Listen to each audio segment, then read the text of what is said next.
that back in February of this year, Senator Luchtefeld filed a bill with the Secretary of the Senate. It wasn't very long, a couple weeks before it actually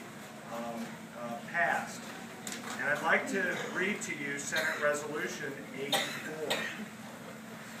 So whereas rare diseases and disorders are those which affect small patient populations, typically populations smaller than 200,000 individuals in the United States, and whereas nearly 7,000 rare diseases affect millions of Americans and their families, and whereas children with rare genetic diseases account for more than half of the population affected by rare diseases in the United States, and where many rare diseases are serious, life-threatening, and lack an effective treatment, and where rare diseases and conditions include epidermolysis bullosa, progeria, sickle cell anemia, Tay-Sachs, cystic fibrosis, many childhood cancers, fibroid dysplasia ossificans progressiva, and Williams syndrome. And whereas people with rare diseases experience challenges that include difficulty in obtaining accurate diagnosis, limited treatment options, and difficulty finding physicians or treatment centers with expertise in their disease. And whereas great strides have been made in research and treatment for rare diseases as a result of the Orphan Drug Act and other acts of Congress.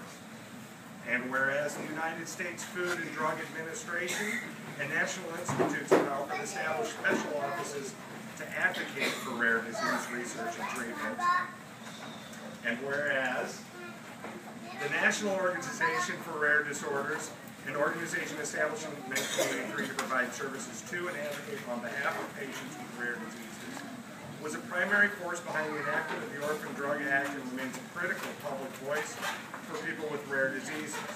And whereas the National Organization for Rare Disorders sponsors Rare Disease Day nationwide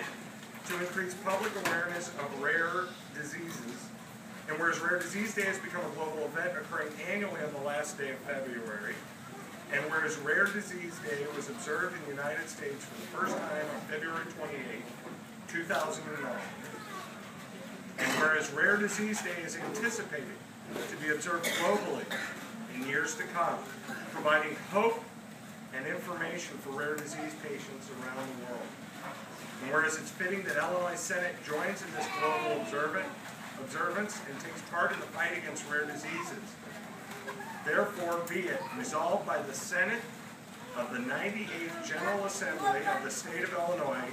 that we designate the last day of February as Rare Disease Day in the state of Illinois.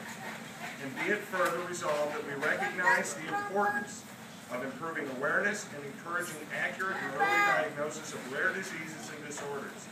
And be it further resolved that we wholeheartedly support a state, national, and global commitment to improving access to and developing new treatments, diagnostics, and cures for rare diseases and disorders. Landon and others in this room,